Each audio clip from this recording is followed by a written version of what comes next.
Hello, I'm Justin McCartney. This is my Module 7 discussion for Introduction to Teaching, ALTC 801.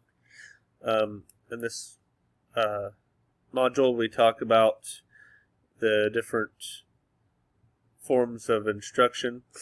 We'll talk about instructor-centered, interactive, individualized, and experimental. For instructor-centered, it's pretty much the basic traditional type, lectures, questioning, and led by demonstration type stuff.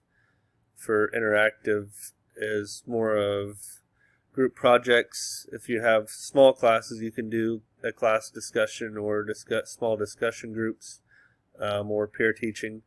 The kind of downfall for this one is if you have a bigger class, the class discussions can be a little bit more out of control.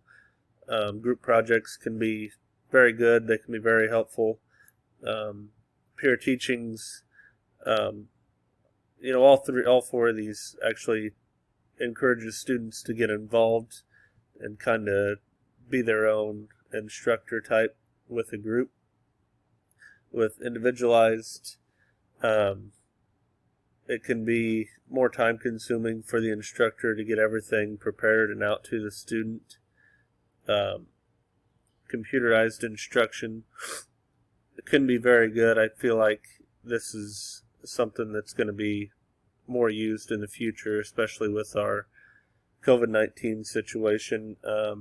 I feel like the biggest impact will come to this, and we'll be kind of working more towards this type of instruction in the future with others also mingled in there with a type of hybrid type scheduling would be my assumption here with what's going on currently. The final is experimental, and I use this quite a bit in most of my classes, especially with shop classes, animal science, that kind of stuff. We like to get hands-on and really get in there and learn by doing type of deal. Like I said, laboratory, we can get in and weld. We can do hands-on and work with animals or that type of stuff. So getting into my personal strategy worksheet here, I chose Introduction to Ag with the topic of history of agriculture or history of FFA. I feel this is important to our students. This is the first time they'll see FFA, and so I'd like to give them a good round knowledge of what our organization is about and what we're trying to do. So in the instruction center, I picked to do a lecture like I did last year. It was simple. It was just get feet on the ground and get running. Give them a handout. Give the lecture with some prepared slides, and have them fill out the handout, the outline, and turn it back in for assessment. This one will probably be my favorite, and I'm going to try and do it this year for this lesson, is a group project. So I will give a handout of important dates to the students, get them into small groups of 3 to 4, and give them a rubric and tell them here's what I expect. Go find the information, and at that point they can kind of work together and go through finding the dates and finding what happened on those dates. So they have an outline of what I'm looking for, but they need to go find what happened on those dates and put it into a timeline and then present it to the class.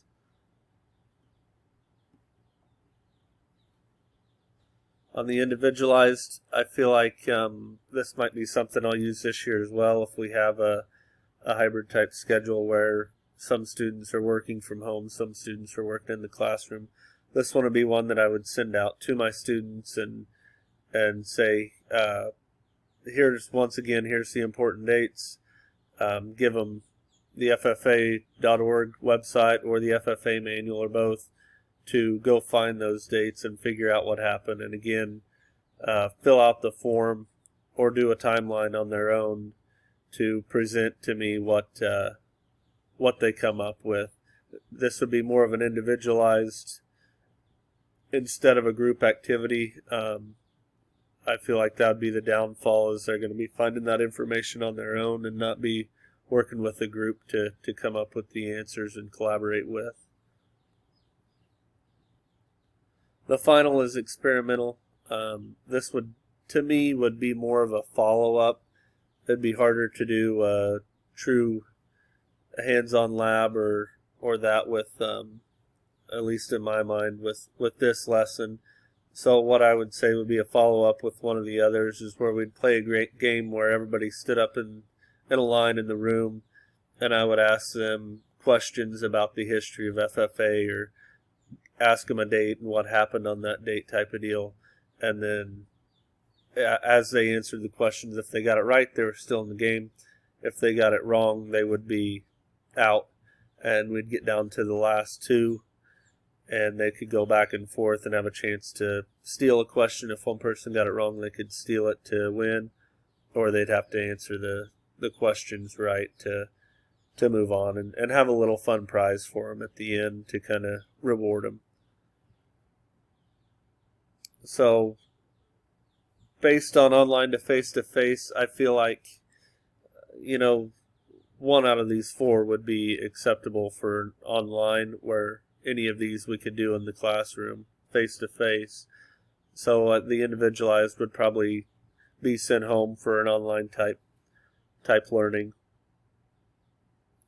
The struggles with these strategies, like I said, these would be more one-on-one based or by yourself based. The individualized would be the interactive, would be the downfalls. Would be one person in the group could take charge and the other ones wouldn't be able to learn as much or do as much.